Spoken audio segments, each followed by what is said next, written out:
দর্শক দেখতে পাচ্ছেন ছাত্রলীগ কর্মীরা একে একে সব জায়গা দখল করে নিচ্ছে এবং আজকে 24শে আগস্ট খুবই ভয়াবহ অবস্থায় কিন্তু তারা 20টা হুন্ডা 10টা গুন্ডা নির্বাচন ঠান্ডা। আর আজকে রুমিন ফারহানা যিনি হাসিনার কাছে ফ্ল্যাটের জন্য আবেদন করেছেন, যিনি হাসিনার পতনে সবচেয়ে বেশি আমার মনে হয় কষ্ট পেয়েছেন, সবচেয়ে বেশি কষ্ট পেয়েছেন। অন্তর্বর্তী সরকারের নির্বাচনী রোডম্যাপ ঘোষণার পর দেশের রাজনৈতিক পরিস্থিতি ক্রমে ভয়াবহ রূপ ধারণ করছে। সরকারের প্রধান উপদেষ্টা ডক্টর মোহাম্মদ ইউনূস কিংবা নির্বাচন কমিশনার রাজনৈতিক নেতাদের টার্গেট থেকে বাদ যাচ্ছেন খোদ সেনাবাহিনীর প্রধান জেনারেল ওয়াকারুজ্জামান। ওই যে একই কথা বারবার বলতে হয় যে একটা গ্রামীণ প্রবাদ বাক্য আছে, যেই নালে উৎপত্তি ওই নালেই কি বিনাশ হবে ডক্টর ইউনূসের। যে এনসিপি কে রাজনৈতিক দল হিসাবে গঠন করার জন্য সর্বোচ্চ রাষ্ট্রীয়ভাবেই পৃষ্ঠপোষকতা করছেন অনেকের দাবি। ইভেন বিভিন্ন বক্তব্যে তার এই জিনিসটা ফুটে উঠছে। এনসিপি দল করতে চায় না, তিনি এনসিপি কে বলছেন তোমরা রাজনীতিতে আসো। এখন গেল কয়েক মাস ধরে এনসিপি বনাম ডক্টর ইউনূস সরকারের মধ্যে যা দেখছি, তলে তলে যদি অন্য কিছু থাকে সেটা তো আমরা জানি না। ইতিমধ্যে বুঝতেই পারছেন আজকের খবরটি কতটা গুরুত্বপূর্ণ একটি খবর। বন্ধুরা চলুন ভিডিওতে আজকে আর বেশি কথা বাড়াবো না, সরাসরি আজকে আমরা চলে যাব মূল ভিডিওতে। আর সেখানে আজকে আমরা দেখব আজকের খবরের বিস্তারিত। একই কথা বারবার বলতে হয় যে একটা গ্রামীণ প্রবাদ বাক্য আছে, যেই নালে উৎপত্তি ওই নালেই কি বিনাশ হবে ডক্টর ইউনূসের। যে এনসিপি কে রাজনৈতিক দল হিসাবে গঠন করার জন্য সর্বোচ্চ রাষ্ট্রীয়ভাবেই পৃষ্ঠপোষকতা করছেন অনেকের দাবি। ইভেন বিভিন্ন বক্তব্যে তার এই জিনিসটা ফুটে উঠছে। এনসিপি দল করতে চায় না, তিনি এনসিপি কে বলছেন তোমরা রাজনীতিতে আসো। এখন গেল কয়েক মাস ধরে এনসিপি বনাম ডক্টর ইউনূস সরকারের মধ্যে যা দেখছি, তলে তলে যদি অন্য কিছু থাকে সেটা তো আমরা জানি না। এরকম হইতে পারে যে আমি বলবো নির্বাচন, তোমরা বলবা না না না না। তো না না বললে কি হবে? ডক্টর ইউনূসের ক্ষমতায় থাকবে, ক্ষমতা দীর্ঘায়িত হবে। আর আরেকটা আছে যে না, ডক্টর ইউনূস যা বলতেছেন তাই করবেন, বা উপদেষ্টারা যা বলতেছেন তাই করবেন, এনসিপি যা বলতেছে তারা তাই করবে। তাহলে তো ঝামেলা ঝামেলা না। দেখেন এই যে নির্বাচন নিয়ে আমাদের ইসি যিনি আছেন, নির্বাচন কমিশনের যিনি প্রধান আছে, তিনি বলছেন ভাই বেশি চাপাচাপি করলে সরকারে পদত্যাগ করে দেবো, কিন্তু আমি ঝুঁকবো না। তো এই সিচুয়েশনে আইসা গতকালকে দলটির যিনি সিনিয়র যুগ্ম আহ্বায়ক আছেন সামান্তা শারমিন, তিনি যে বক্তব্য দিচ্ছেন, গণপরিষদ নির্বাচন না করে জাতীয় সংসদ নির্বাচন চান না, নাই চাইতে পারেন, আপনারা একটা রাজনৈতিক দল। তো তিনি বলছেন আমরা সংসদীয় নির্বাচনের কথা বলিও না, আমরা এটা চাইও না। কি চান?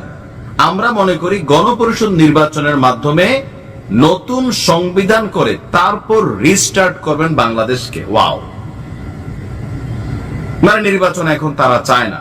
এখন পর্যন্ত তাদের দলীয় সবকিছু যে নির্বাচনে যাওয়ার জন্য সব হয়েছে কিনা আমি এটাও জানি না, দলীয় প্রার্থী ঠিক হয়েছে কিনা, সে সারা বাংলাদেশে এতগুলা প্রার্থী তারা দিতে পারবেন কিনা সেটাও জানি না, বাট তারা নির্বাচন চান না। যুগান্তরে ছাপানো যে প্রচ্ছদ, সেখানে বলা হচ্ছে যে ফেব্রুয়ারিতে গণপরিষদ নির্বাচন হবে, ডক্টর ইউনূস ঘোষণা করছেন। তো আসন থেকেই তো সবাই নির্বাচন করবে, কিন্তু এটা গণপরিষদ নির্বাচনের উদ্দেশ্যে এটা বলতে হবে তো সবাই। আচ্ছা, তার বক্তব্য হচ্ছে যে এই নির্বাচনের পর পরিবর্তন কি? আমরা তো একটা পার্টির কাছ থেকে আরেকটা পার্টির কাছে তুলে দিতে গণঅভ্যুত্থান ঘটানি, আপনি পার্টির কাছে তুলে দিবেন কেন? এটা তো জনগণ তুলে দিবে রে ভাই।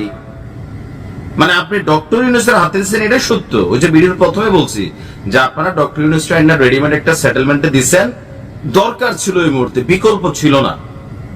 বাট একটা দলের কাছ থেকে আরেকটা দলকে বা একটা পার্টির কাছ থেকে আরেকটা পার্টিকে আপনারা এরকম বৈশানে মানে নিয়ে বৈশা রয়েছেন রেজাল্ট শিট যে বিএনপি পাস করবে, এত কনফিডেন্স কই থেকে আসে? ফেলও তো করতে পারে।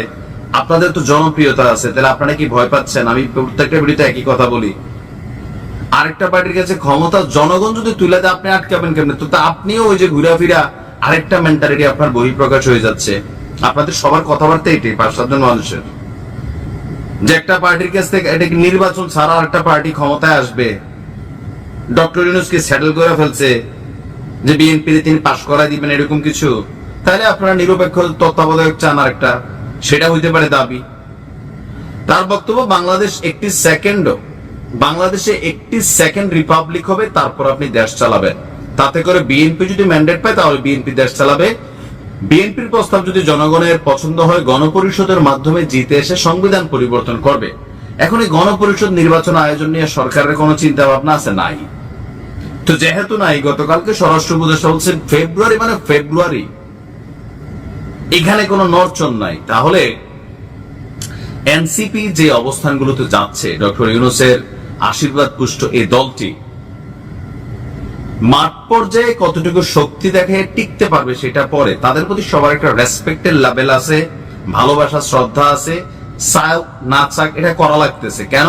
জুলাই অভ্যুত্থানে তাদের অবস্থানের জন্য, সেইটা একটা পয়েন্ট। কিন্তু নির্বাচন চাই না, ওই এক একটা জামাত এক একটা আওয়াজ তোলে, এনসিপি এক একটা আওয়াজ তোলে, ইসলামিক দলগুলো আরো আওয়াজ তোলে। এই আওয়াজের খেলায় ভাই পরে তো আমি দেখি নির্বাচনটাই হবে না। আর যদি নির্বাচন না হয় ডক্টর ইউনূসের ক্ষমতা দীর্ঘায়িত হবে, অনির্বাচিত একটা সরকার কন্টিনিউ থাকবে। এটা তো দেশের মানুষ পজিটিভ নিবে না। বাংলাদেশকে রান করতে আপনাদের চেহারা পরিবর্তন হয়েছে প্রত্যেকটা। সামান্তা শারমিনটা দেখে আমার মনে হয়েছে পুরো শরীরে মনে হয় 5 কেজি মাংস ছিল না, এখন মাশাআল্লাহ গালটাল মোটা হয়েছে। নাহিদরে দেখেন, আসিফরে দেখেন, প্রত্যেকের চপ্পল থেকে এখন নাইকি এডিডাসে উঠে গেছে। ওয়েস্টিনে খাবার শিখছে, সারা জীবনে একবেলা পুরো 14 গোষ্ঠী খাইছে কিনা আমি জানি না, মানে এখন তো খাচ্ছেন। তার উন্নতি হয়েছে। জনগণের যাই হোক, দেশে নির্বাচন হওয়া জরুরি। আপনাদের যদি ভালো না লাগে নির্বাচন বয়কট করবেন, আসবেন না। আর আপনারা যেটা মনে করতেছেন যে বিএনপি ক্ষমতা গেলে করবে না, তো সেটা আপনাদের নির্বাচনী ইশতেহারে নিয়ে আসেন। মানুষ যদি মনে করে যে হ্যাঁ এনসিপি রাইট, সামান্তার কথা রাইট, নাহিদের কথা রাইট, তাহলে আপনাদের কথা বিশ্বাস করে বিএনপি কে ভোট দেবেন, আপনাদেরকে দিবে। আপনারা ক্ষমতায় গিয়ে সবকিছু করেন, বাট নির্বাচন নিয়ে আর কোন রকম নাড়াচাড়ার সুযোগ নাই। নির্বাচন হইতে হবে। রাষ্ট্রের মধ্যে আমরা যারা বিনিয়োগকারী আছি ভাই, আমরা ব্যক্তিগতভাবে কোটি কোটি টাকা বিনিয়োগ করে রাখছি দেশে। ব্যবসা নাই, মন্দা। 3 দিন পরে ব্যবসার প্রতিষ্ঠানে লাল বাতি জ্বলবে। সো দেশের অর্থনীতি রান করতে হবে। নির্বাচিত সরকার ছাড়া এটা কখনোই সম্ভব হবে না। ভালো থাকুন। আসসালামু আলাইকুম। 20টা হুন্ডা 10টা গুন্ডা, নির্বাচন ঠান্ডা। আর আজকে রুমিল ফারহানা, যিনি হাসিনার কাছে ফ্ল্যাটের জন্য আবেদন করেছেন, যিনি হাসিনার পতনে সবচেয়ে বেশি আমার মনে হয় কষ্ট পেয়েছেন, সবচেয়ে বেশি কষ্ট পেয়েছেন, তিনি হচ্ছেন রুমিল ফারহানা। উনি যত ধরনের আওয়ামী সুবিধা রয়েছে সব ধরনের সুবিধা উনি নিয়েছেন। যে আমরা নির্বাচন কমিশনে আমরা আসি, নির্বাচন কমিশনের যে বস্তুনিষ্ঠ ভূমিকাকে আমরা সবসময় প্রশ্নবিদ্ধ করেছি। আমরা বারবার বলে এসেছি যে অতীত কাঠামোতে বর্তমান যে নির্বাচন কমিশন পিক অ্যান্ড চুজ ভিত্তিতে নিয়োগ করা হয়েছে, গঠিত হয়েছে, এখানের কমিশনার যারা রয়েছে তারা পিক অ্যান্ড চুজ ভিত্তিতে নিয়োজিত হয়েছে, নিয়োগপ্রাপ্ত হয়েছে। আমরা তাদের বস্তুনিষ্ঠ ভূমিকাকে আমরা সব সময় এখনো পর্যন্ত আমরা প্রশ্নবিদ্ধ করেছি। আমরা আজকে যে ন্যাক্কারজনক যে ঘটনাটির পুরো বাংলাদেশ যেটি সাক্ষী হয়েছে, এটি মূলত হচ্ছে আগামী নির্বাচন কেমন হতে পারে এবং সেই নির্বাচনে এই নির্বাচনের ভূমিকা, নির্বাচন কমিশনের ভূমিকা কি হবে এবং আগামী নির্বাচনে বিএনপি কি ভূমিকা রাখবে এবং পুলিশ কি দর্শকের ভূমিকা রাখবে, কি ভূমিকা পালন করবে, সেটির আজকে প্রমাণ হয়ে গিয়েছে। আপনারা দেখেছেন কিভাবে বিএনপির একজন নেত্রী বলছেন আমরা চাইলে এখানে গুন্ডা নিয়ে আসতে পারতাম, অর্থাৎ গুন্ডার পৃষ্ঠপোষকতা উনারা দিয়ে আসছেন। আমরা দেখছি নির্বাচন কমিশনের বাইরে লাঠি সুটা নিয়ে মহড়া দিচ্ছে।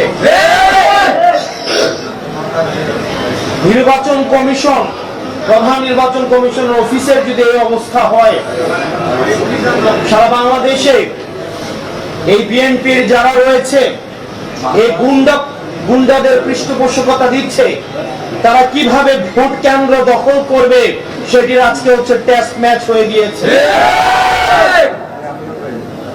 এবং এইসব নেতা কর্মী বাংলাদেশে কিভাবে হাসিনার সময় আমরা বলতে শুনেছি, হাসিনা বলতো 20টা হুন্ডা 10টা গুন্ডা, নির্বাচন ঠান্ডা। আর আজকে রুমিন ফারহানা যিনি হাসিনার কাছে ফ্ল্যাটের জন্য আবেদন করেছেন, যিনি হাসিনার পতনে সবচেয়ে বেশি আমার মনে হয় খুব কষ্ট পেয়েছেন, সবচেয়ে বেশি কষ্ট পেয়েছেন, তিনি হচ্ছেন রুমিন ফারহানা। আমরা 15 আগস্টে আওয়ামী লীগ থেকেও বেশি আওয়ামী লীগ পণ্য যাদেরকে মনে হয় তাদের মধ্যে রুমিন ফারহানা অন্যতম। উনি সব সময় বলে থাকেন বিগত 15 বছর নাকি উনি অনেক ভালো ছিলেন। উনি অবশ্যই ভালো থাকবেন, কারণ উনি যত ধরনের আওয়ামী সুবিধা রয়েছে সব ধরনের সুবিধা উনি নিয়েছেন। আজকের নির্বাচন কমিশনের যে ভূমিকা রেখেছেন, আমরা সেই ভূমিকাকে আমরা সবসময় প্রশ্নবিদ্ধ আমরা করে এসেছি।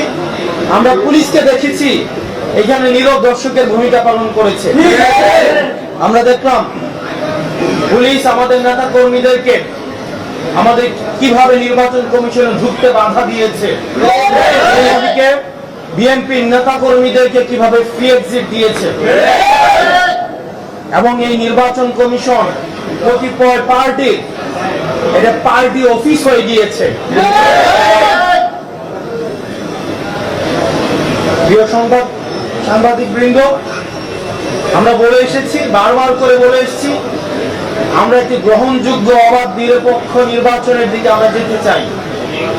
বাংলাদেশের মানুষ গণতান্ত্রিক উত্তরণের জন্য অপেক্ষা করছে, কিন্তু বাংলাদেশের মানুষ আবার গুন্ডাতন্ত্রের দিকে যেতে চায় না। বাংলাদেশের মানুষ আবার একাধারের মঞ্চস্থের জন্য অপেক্ষা করছে না। আবার যদি একটি সুষ্ঠু অবাধ আমাদের গ্রহণযোগ্য অন্তর্ভুক্তিমূলক নির্বাচন হতে চায়, তাহলে এই নির্বাচন কমিশনের আমরা বস্তুনিষ্ঠ পেশাদারিত্বের ভূমিকায় আমরা দেখতে চাই। এভাবে নির্বাচন কমিশন যেভাবে দলকানা একটি দলের প্রতি একটি দলের এজেন্ডা বাস্তবায়নে যেভাবে নির্লজ্জের মতো কাজ করছে, সেটি আমাদের যে নির্বাচন মুখী আমরা হচ্ছি সেটির অন্তরায় বলে আমরা মনে করছি। সেজন্য আমাদেরকে সুষ্ঠু নিরপেক্ষ নির্বাচনের জন্য আমাদের এই নির্বাচন কমিশনকে অবশ্যই আমাদের দল মত নির্বিশেষে নিরপেক্ষ ভূমিকা পালন করতে হবে। নতুবা আমরা এই নির্বাচন কমিশনের পুনর্গঠনের জন্য আমরা অনতি বিলম্বে এই নির্বাচনের প্রতি কমিশনের প্রতি যে আমাদের আস্থা ছিল, সেই আস্থা ক্রমশ ক্ষীয়মান। আমাদের দল নিবন্ধন থেকে শুরু করে, মার্কা বরাদ্দ থেকে শুরু করে, আমাদের যে সীমানা নির্ধারণ, প্রত্যেকটি কাজে কাজে আমরা দেখেছি, আমরা যখন নির্বাচন কমিশনের সাথে মিটিং করি আমরা দেখি তাদের এক ধরনের আচরণ থাকে, তারপরে তারা একটা সময় চায়, ওই সময়ের মধ্যে কি হয় এটা তারাই বলতে পারবেন। রিমোট কন্ট্রোল নির্বাচন কমিশনের কোথায় রয়েছে এটা আমাদের কাছে এখনো পর্যন্ত সেটা অজ্ঞাত। নির্বাচন কমিশনের যারা কমিশনার রয়েছে, আপনারা যদি মনে করেন আপনারা নিজেরা আপনাদের এই নির্বাচন কমিশন পরিচালনা করতে পারবেন না, আপনারা অন্যরা কেউ পরিচালিত করে আপনাদেরকে, আপনারা মানুষের সামনে সেটি প্রকাশ করুন।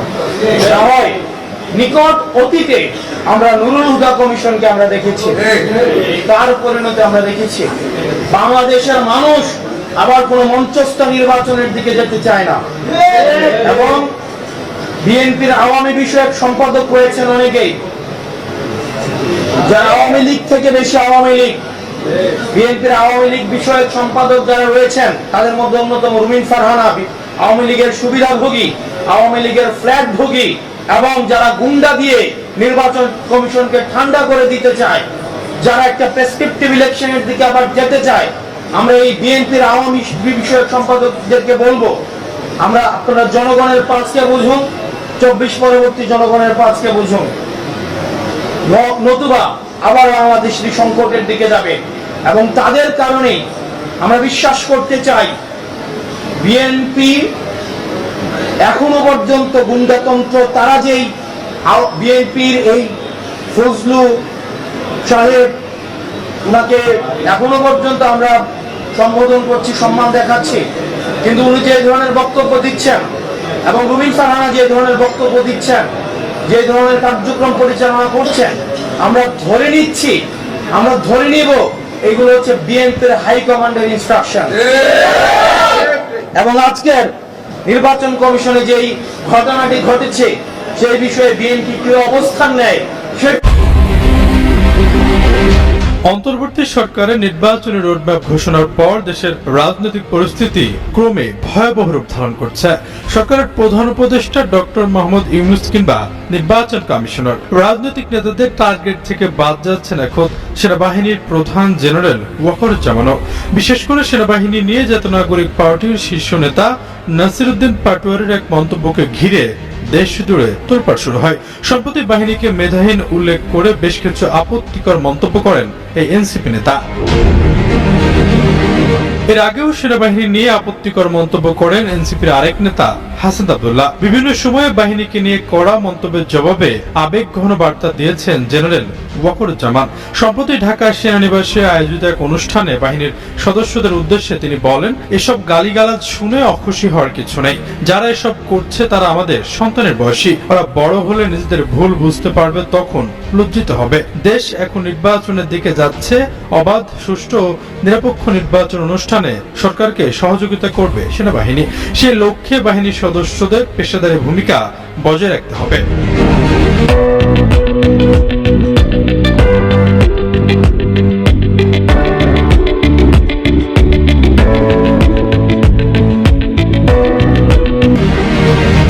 সেনাবাহিনী নিয়ে সরাসরি এমন আপত্তিকর মন্তব্যের ঘটনা বাংলাদেশের রাজনীতির ইতিহাসে নেই বললেই চলে। সম্প্রতি ঘটে যাওয়া এসব ঘটনা প্রবাহ নিয়ে কথা হলে ঢাকা বিশ্ববিদ্যালয়ের প্রফেসর ও রাজনৈতিক বিশ্লেষক আসিফ মোহাম্মদ শায়ান যুগন্তরকে বলেন, এখন পর্যন্ত জেনারেল ওয়াকারুজ্জামান বিষয়টি খুব আন্তরিকতার সঙ্গে হ্যান্ডেল করেছে। আপত্তিকর মন্তব্যের বিপরীতে তিনি খুব বেশি রিয়্যাক্ট করবেন বলে মনে হয় না। জেনারেল ওয়াকারুজ্জামানের প্রতি বাহিনীর সদস্যদের লয়ালিটি থাকার কারণে তিনি সবকিছু হ্যান্ডেল করতে পারছেন। তবে বাহিনী নিয়ে এমন আপত্তিকর মন্তব্যের ঘটনা চলতে থাকলে পরিস্থিতি নিয়ন্ত্রণ করা সেনাপ্রধানের পক্ষেও কঠিন হয়ে দাঁড়াবে। এই রাজনৈতিক বিশ্লেষকের মতে রাজনৈতিক নেতাদের উচিত সেনাবাহিনী নিয়ে মন্তব্য করার আগে চিন্তা ভাবনা করে সিদ্ধান্ত নেওয়া, কারণ এমন ঘটনা ঘটতে থাকলে পরিস্থিতি খারাপের দিকে যাবে। অন্যদিকে আরেক রাজনৈতিক বিশ্লেষক ও সিনিয়র সাংবাদিক মাসুদ কামাল মন্তব্য করেন, জুলাই অভ্যুত্থান থেকে শুরু করে এখন পর্যন্ত সেনাবাহিনীর ভূমিকা প্রশংসা দাবি রাখে, কিন্তু কিছু লোক অকারণে। ধন্যবাদ প্রিয় দর্শকবৃন্দ, আমাদের ফুল ভিডিওটি দেখার জন্য আপনাকে জানাই অসংখ্য অসংখ্য ধন্যবাদ। তো বন্ধুরা, আজকের এই নিউজটি দেখে আপনাদের কি মতামত অবশ্যই কমেন্ট বক্সে কমেন্ট করতে ভুলবেন না। আর হ্যাঁ, এমন নিত্য নতুন আপডেট খবর সবার আগে পেতে চাইলে এখনই আমাদের এই পিচ্চি সাকিব ইউটিউব চ্যানেলটি সাবস্ক্রাইব করুন। ধন্যবাদ।